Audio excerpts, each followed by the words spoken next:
situação também merece uma atenção especial. Para o Cantareira, esse valor médio mensal é de 14,5 metros cúbicos por segundo ainda, muito abaixo daquilo que ocorreu em janeiro de 2021 e mais abaixo ainda daquilo que é esperado pela média climatológica, algo perto de 70 metros cúbicos por segundo no mês. Em contrapartida, para o sistema produtor do Alto Tietê, a gente está tendo uma boa resposta nesse início de janeiro em relação às vazões naturais. A gente tem 20 metros cúbicos por segundo aqui de média mensal, muito perto, inclusive, da média climatológica esperada, que é 22. Para o sistema integrado como um todo, a gente tem uma média hoje de 95 metros cúbicos por segundo, um pouco abaixo daquela registrada em 2021, que é 130, porém maior do que aquela observada no ano crítico de 2014. E aqui a gente faz o acompanhamento do volume armazenado no sistema integrado com os cenários de volume projetados, considerando diversas afluências, tanto de média de longo termo, que é essa curva azul, quanto de outros anos com afluências críticas, como de 2021, 2014 e 2020.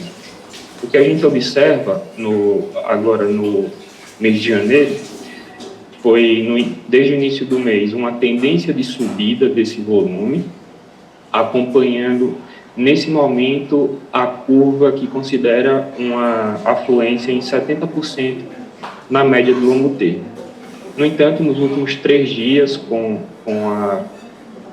a queda dessas vazões naturais, a gente já observa também uma tendência de declínio desse volume. Nessa curva, a gente faz uma projeção de longo prazo, observando como seria o comportamento durante todo um ciclo hidrológico, ou seja, até o final de setembro de 2026, considerando as vazões do ano de 2021 e as ações planejadas para a economia e para incremento de vazão no sistema. O que a gente observa hoje, na curva observada, é um afastamento do que se observa de volume para a curva de contingência projetada. Aqui a gente traz um acompanhamento das captações e das afluências para o sistema integrado. A comparação que a gente faz aqui e o que a gente destaca é a redução da vazão de captação desde o início da implementação das medidas de gestão de demanda, e aqui em agosto essa vazão de captação ela estava na ordem de 73 metros cúbicos, hoje ela está na ordem de 66. A afluência varia muito de acordo com a ocorrência de chuvas. No início de janeiro, essa afluência teve essa tendência de subida, mas agora nas últimas semanas a gente já percebe uma nova tendência de queda. A taxa de variação, pelo menos nos últimos 14 dias, ela ainda é positiva, mas ligeiramente próxima de zero. Aqui está a mesma análise, só que olhando para o sistema Cantareira. Aqui também, olhando para a curva de captação, a gente percebe o quanto as ações de gestão de demanda noturna diminuíram essa vazão de captação e de 30,54 para hoje 23,49, uma redução considerável aqui que promove a economia de água no sistema também. No entanto, com a queda dessa curva de vazão afluente, a gente percebe também a tendência de variação negativa no volume total do reservatório. E aí a gente também considera alguns cenários de projeção, e aí incorporando previsões meteorológicas e aí de curto prazo, para tentar estimar o quanto de volume útil a gente poderia terminar esse mês de janeiro. E aqui a gente traz alguns cenários com variação das vazões que podem ser operadas. São elas a transposição Jaguari-Atubainha, o valor de captação pela Sabesp, o valor das vazões descarregadas e os cenários meteorológicos de diferentes modelos.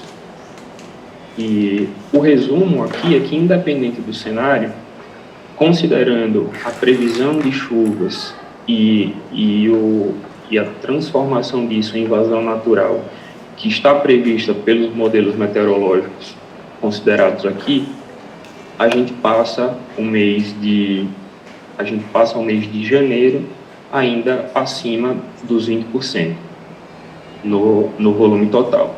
É claro que, como a gente vem observando nos últimos meses, inclusive, em diversas vezes as previsões meteorológicas elas não se concretizam conforme o previsto. E aí, caso a gente tenha vazões muito abaixo do previsto, vazões críticas como ocorreu em 2014 ou piores, por exemplo, isso merece uma atenção e provavelmente o volume tende a ficar abaixo dos 20. E aí a gente vai monitorando dia a dia e recalculando esses valores. Sobre a operação das descargas do sistema Cantareira no período úmido, a gente só queria trazer aqui uma exposição das ferramentas que a gente utiliza. E aí hoje a principal ferramenta que a gente tem em mãos é um modelo de despacho que consiste em, basicamente, uma curva de recessão e ascensão de vazões em cada um dos 3 postos de controle do PCJ que consideram as previsões meteorológicas de alguns modelos. São eles o modelo WRF, direto do CPTEC. Nós também fazemos uso da previsão meteorológica disponibilizada pelo INPE, através dos meteogramas. Outra previsão meteorológica utilizada também é do CIMEPAR, e ainda o modelo nos dá a oportunidade de fazer uma simulação sem considerar chuva nenhuma, e também a gente faz essa rodada desconsiderando a ocorrência de chuvas e vendo o comportamento dessas vazões. E aí essa ferramenta ela sugere os despachos, sugere as vazões que a gente deve descarregar dos reservatórios para manter as vazões mínimas nos pontos de controle. Aqui a gente mostra desde o início de novembro qual foi o comportamento dessas vazões descarregadas. Hoje, essa vazão descarregada, na verdade, no dia 13, ela está em 11,25 metros cúbicos, a média mensal em 7,33. E aqui, a título de exposição, só para a gente mostrar qual era o comportamento esperado no dia 2 de janeiro, nessa data aqui, onde a gente optou pela redução de descargas. A gente estava esperando uma chuva de cerca de 15 milímetros, distribuídas nas 3 áreas de contribuição dos postos de controle, um pouco mais de chuva também no sábado, aí perto dos 5 milímetros, só que na figura da direita aqui o que a gente observou foi a não concretização dessas chuvas, né? A gente teve 3 milímetros aqui perto de Valinhos, 6 milímetros aqui perto de Vinhedo. na rodada do modelo nessa data, e aí o comportamento esperado do modelo, sem considerar nenhuma chuva, inclusive, era que no dia 12, a vazão no posto de Valinhos ela estaria nessa casa aqui do 16,68, quase 17 metros cúbicos por segundo. E a gente esperava esse comportamento aqui, 41, uma descida muito gradual até os 16 no dia 12, isso mesmo sem a ocorrência das chuvas consideradas no modelo meteorológico. Porém, a gente percebeu que a vazão caiu muito mais rápido do que isso, bem por conta das condições anteriores que a bacia está passando. E aí, como foi assim, muito bem colocado pelo Marco Antônio, pela própria Camila no início da reunião, a gente decidiu conversar, SP Águas, o Comitê PCJ e usuários da bacia, e deliberamos essa operação conjunta das descargas dos reservatórios do Cantareira, mantendo com a SP Águas, é claro, o poder decisório, porém agendando reuniões semanais técnicas com representantes dos comitês. E aqui o principal objetivo é incorporar o conhecimento técnico e a experiência que os usuários e os membros do comitê já têm na operação das vazões descarregadas e fortalecer a segurança hídrica. Um bom resumo para fechar essa apresentação é até uma frase que o Alexandre usou na reunião: vamos nadar em cardume. Então, encerro a apresentação aqui, devolvo a palavra para o Alexandre. Obrigado. Obrigado aí, Josielton, Carol e todas as equipes aí da sala de situação, né? Com um poder de síntese grande aí, né? De tantos dados, tantas informações. E agora eu gostaria de abrir para os membros se há algum questionamento, alguma pergunta, uma colocação sobre esses cenários que estão colocados aí. E, evidentemente, que a gente vai se aprofundar em várias questões técnicas ainda ao longo da nossa reunião, né? Porque eles já são membros que conhecem a nossa dinâmica.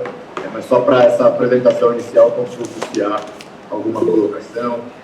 Roberto Caneiro, aliás, está todo mundo de câmera fechada, está todo mundo com medo do visual de 2026.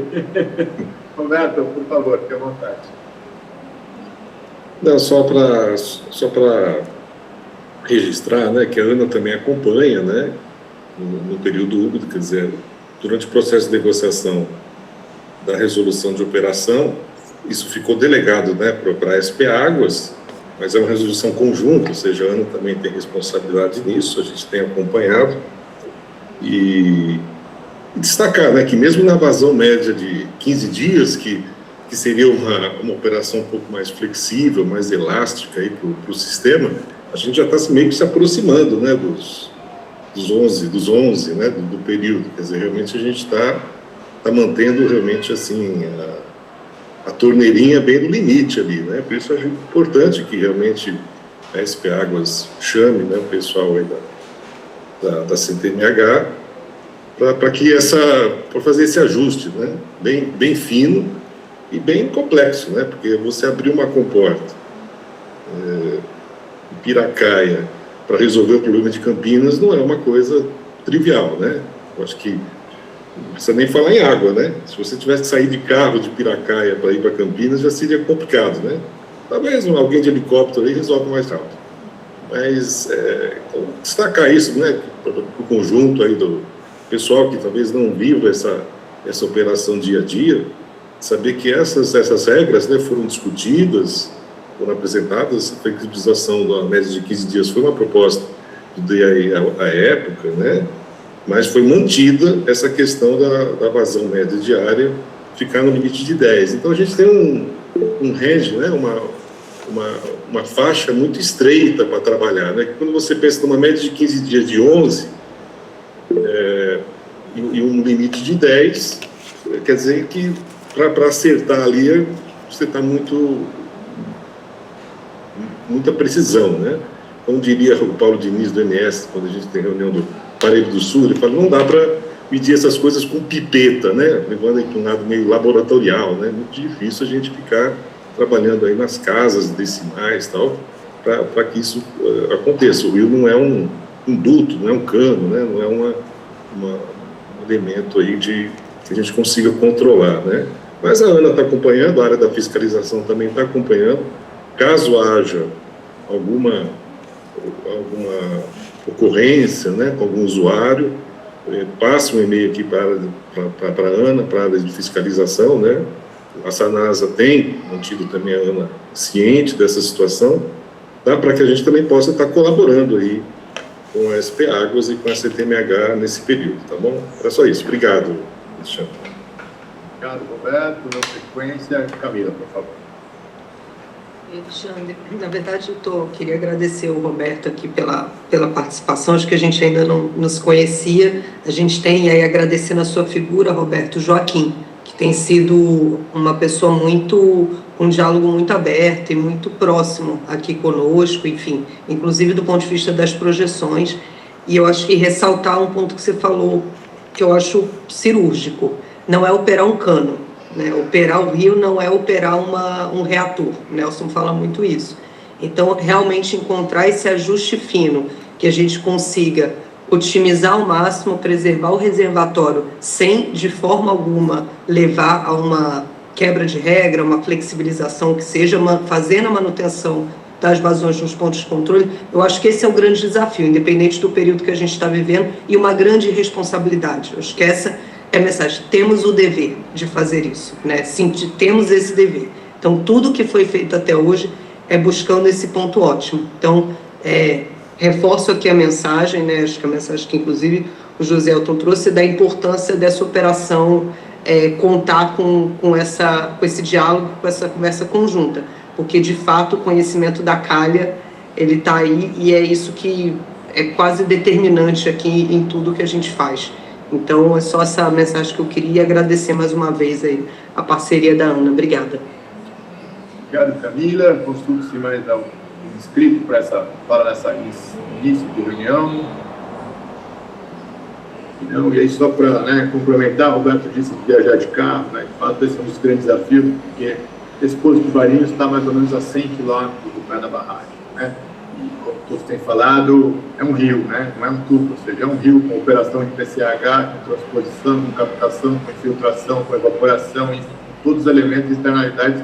Claro, qualquer modelo matemático tem muita dificuldade de capturar absolutamente todas essas questões. Então, de fato, vai ser o desafio de fazer gestão com casa decimal, né? O PCJ, costumo sempre dizer, talvez seja uma das únicas bacias do Brasil que faz gestão com 2 casas decimais, né? Então, isso traz um desafio adicional para esses 100 quilômetros e também trazer uma mensagem clara, né? Ou seja, à disposição da CTMH, evidentemente já sinalizada, de apoiar, de participar, né? De levar o nome, as mensagens do usuário. Nós vamos ver na fase de ocorrências, aí tivemos vários pedidos de abertura, ocorrência de qualidade, paralisação de captações aí no mês de dezembro e esse início de janeiro.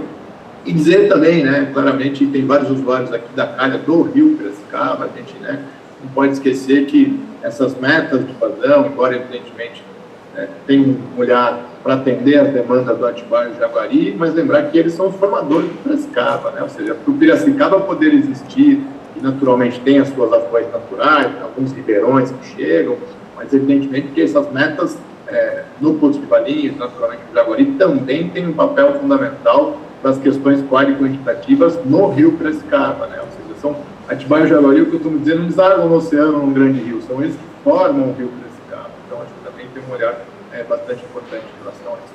Temos 2 inscritos, eu vou passar inicialmente para a doutora Alexandra. Obrigado, doutora, pela presença, feliz ano novo e fique à vontade.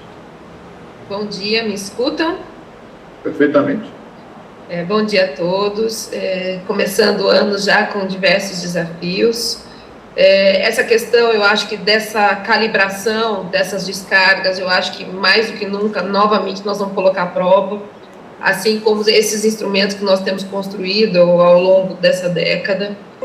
As previsões, de fato, nos preocupam bastante, e assim como os instrumentos, eu acho que essa governança a gente precisa trabalhar já de uma forma antecipada, o que reforça a importância também das discussões no âmbito dos grupos de trabalho, seja das previsões climáticas, seja em relação ao GT estiagem, para nós pensarmos em alternativas, em estratégias.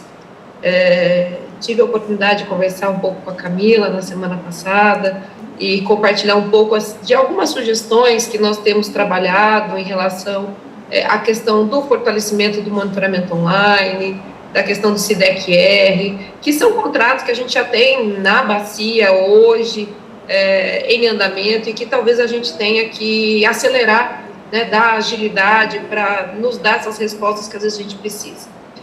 A minha consideração e até a minha pergunta em relação a esses trechos, nós, assim, temos, logicamente, assim, aqui no estado de São Paulo, uma gestão maior, eu acho que nós vamos ter aí diversas oportunidades de pensar no aprimoramento desses instrumentos, mas diante dessa situação do Cantareira, e sabendo que as outorgas também em Minas avançaram muito, o que pode interferir na questão da própria afluência do Cantareira, eu queria saber, aproveitando a presença do Roberto, da Camila, se já vem sendo trabalhada alguma tratativa, algum diálogo em relação a essas perspectivas de 2026.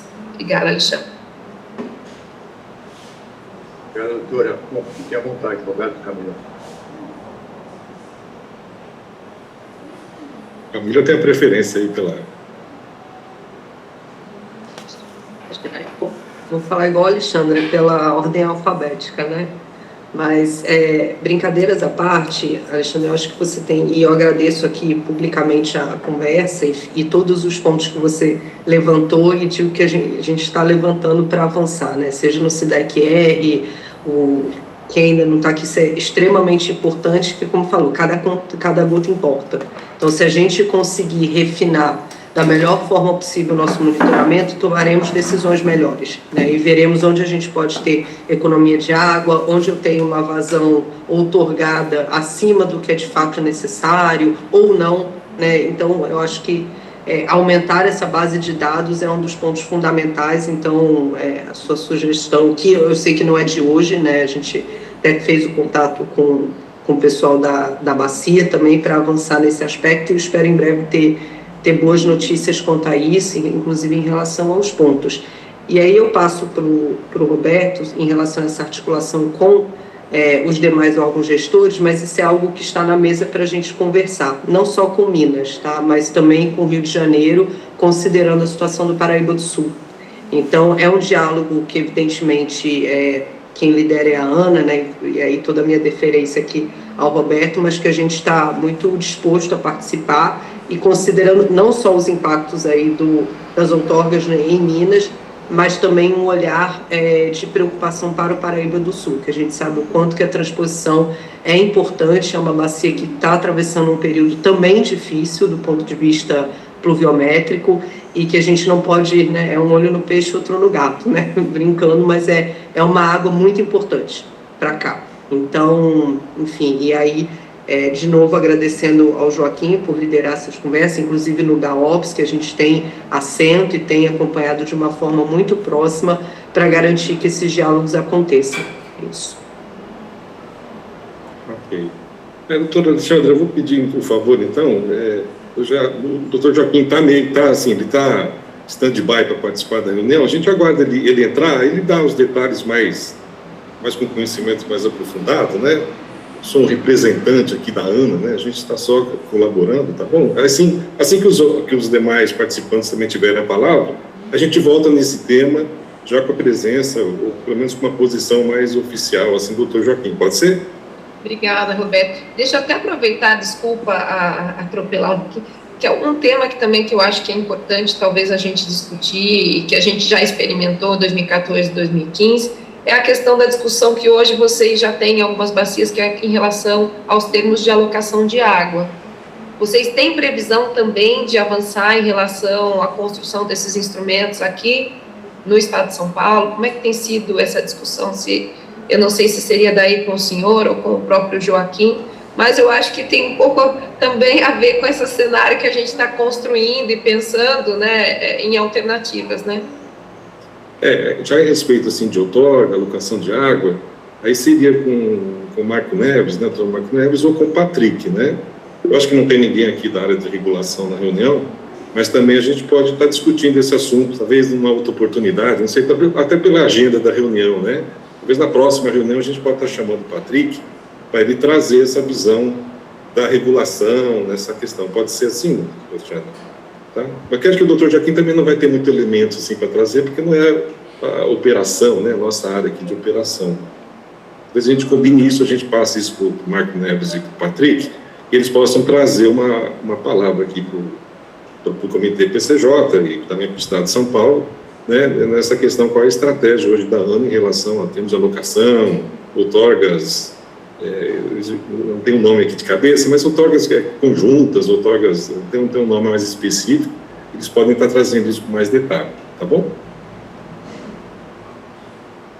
Linda, fique à vontade.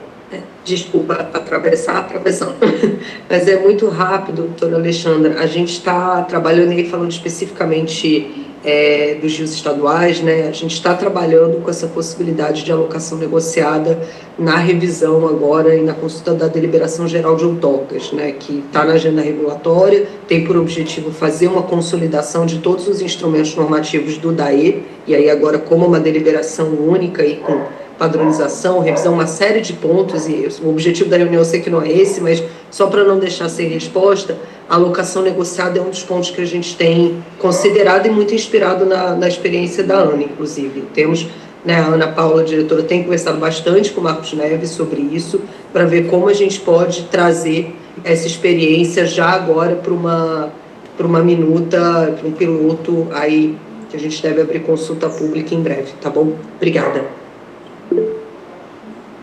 Obrigado aí às falas, temos só mais alguns inscritos. Só queria fazer um comentário, né, sobre essa questão, principalmente de Minas Gerais, né, o Sérgio Fazeira também da agência já está aqui conosco. O território do PJ é um território que faz parte, né, da questão do comitê. A agência tem feito uma série de esforços, principalmente quanto à questão do saneamento rural e outros aspectos qualitativos, né. A gente fala muito, evidentemente, também da quantidade, mas não podemos deixar de olhar que a qualidade da água que chega no relatório tem caído ao longo do tempo, né. Então, acho que esse também é um outro aspecto bastante importante, e trazer o IGAM para perto. Depois o Sérgio pode falar um pouquinho também das ações, daquilo que o Comitê de Governança tem tentado fazer no território mineiro, porque é isso, né? Nós podemos morrer de fazer conta aqui antes, se a entrada mudar, evidentemente que não tem solução mágica, não tem termo de alocação que resolva o ajudante se o montante tiver alterações significativas, que tem passado por isso, se a gente olhar os dados, né? Então, eu queria fazer esse comentário. Na sequência, eu passo para o Chicão. Chicão, o consórcio já tem palavra cativa nos informes, por isso que não dei a palavra para o Chicão, mas fique bastante à vontade para contribuir. Acreditem, celebrando. Bom dia a todos. Um feliz e promissor 2026 para todos. Registrando a grande honra de presença, doutora Camila, Anderson, doutora Alessandra e todos os demais que estão nos prestigiando. Eu gostaria de reforçar que o consórcio, desde o ano 2000, tem um projeto de operação estiagem, que vem se aprimorando. Agora é a operação estiagem 365 dias. Nós vivenciamos e orientamos sobre situações de baixa criticidade, média e alta. Temos atuado muito, auxiliando os municípios justamente nesse gerenciamento. Temos até orientações jurídicas, quando necessário, de medidas de contingenciamentos mais severas, e diria que temos tido sucesso. E todo esse acompanhamento nosso, viu, Alexandre e colegas, demonstra que para os 19, 20 ou 21, cada hora temos um número, né, dos dependentes do sistema Cantareira, o quanto nós somos dependentes do sistema Cantareira. E justamente uma população com mais de 3 milhões de habitantes. E justamente sobre isso, a contribuição que eu faço, eu deixo para o colega Aguinaldo e Flávio complementarem, mas a contribuição que eu faço é de coisas que têm acontecido nos últimos dias. O consórcio, como sempre faz esse papel de comunicação, é uma entidade de fomento, planejamento e sensibilização. Nós damos entrevistas de forma frequente para a imprensa. E a pergunta agora nos surpreendeu, sabe qual foi? Eles querem saber as regras operativas. Eles querem instigar justamente para gerar polêmicas e situações até de falta de controle da nossa parte, que é um período de SIAD extremamente crítico. Então, eu deixo a sugestão aqui, Alexandre. Nós, é claro, o Murilo Santana, nosso gerente de comunicações, não está respondendo, e sim repassando para o Everton, que é o gerente de comunicações da agência que vai ser do PCJ, para você e os demais coordenadores da CTMH. E nós temos que combinar muito bem isso, de como estabelecer nesse período comunicação com a sociedade. Porque se a imprensa começar a explorar isso de uma forma de sensacionalismo, vão tirar a tranquilidade da própria ANA, vão tirar a tranquilidade do SP Águas, dos comitês do PCJ, da CTMH, para controlar uma situação que nós sabemos o quanto ela é crítica.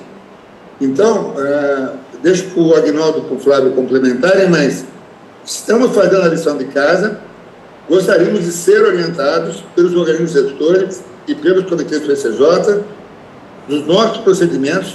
Nós estamos a serviço do sistema para que a gente possa não deixar, porque 2014 e 2015 foi uma criticidade muito grande, mas o sangue que correu na imprensa e tudo mais foi muito perturbador e constrangedor e dificultou muito o trabalho dos técnicos ou o trabalho dos organismos gestores. Então, esse alerta que eu faço, vamos manter uma comunicação interna quase perfeita, se possível, e uma comunicação externa combinada, envolvendo, sim, todos que têm assessorias de imprensa, desde prefeituras, do consórcio, a agência de bacias, a Sabesp que está envolvido, o SP Águas, a ANA, para que a gente possa manter o controle da situação, que a sociedade saiba que estamos fazendo o melhor e de uma maneira técnica, política e equilibrada. Seria essa a contribuição. Se o colega Flávio Agnaldo tiver a contribuir, o consórcio, como sempre, está a serviço do sistema. É muito grato pela oportunidade. Bom dia, Alexandre e demais membros aqui da CTMH. Só complementando a fala do Francisco, Alexandre, inclusive, nós estamos seguindo a orientação que foi acordada naquela reunião do GT Estiagem, que foi conversado sobre essa questão de comunicação, né, com a imprensa. Então, justamente no sentido de estarmos alinhados, né, então, com a CTMH, com o próprio Everton ali da agência, o quanto é importante o tipo de informação que a gente passa mediante as consultas que a imprensa faz, né, até para não gerar esse desgaste político, institucional que pode ocorrer. Então, o Francisco lembrou bem, né, desse fato, e a gente tem seguido essas orientações, tá bom, Alexandre? Obrigado aí, Flávio, Chicão, acho que é fundamental, né? Ou seja, essa comunicação nesse momento, ainda mais num ano tão delicado, pelos diversos fatores, e eu acho que isso foge um pouco, né? A CTMH também, hoje à tarde nós temos vários atendimentos à imprensa aqui já agendados também, após a reunião da CTMH, né? Quer saber o que aconteceu aqui hoje, e naturalmente, acho que tem essa coordenação que foge aí da alçada da CTMH, do ponto de vista da comunicação, mas acho que o GT Estiagem, né? Um deles acho que já não está mais conosco aqui na reunião, mas o André está, o Marco Antônio, talvez poder fazer uma conversa constante dessa assessoria de comunicação, né, para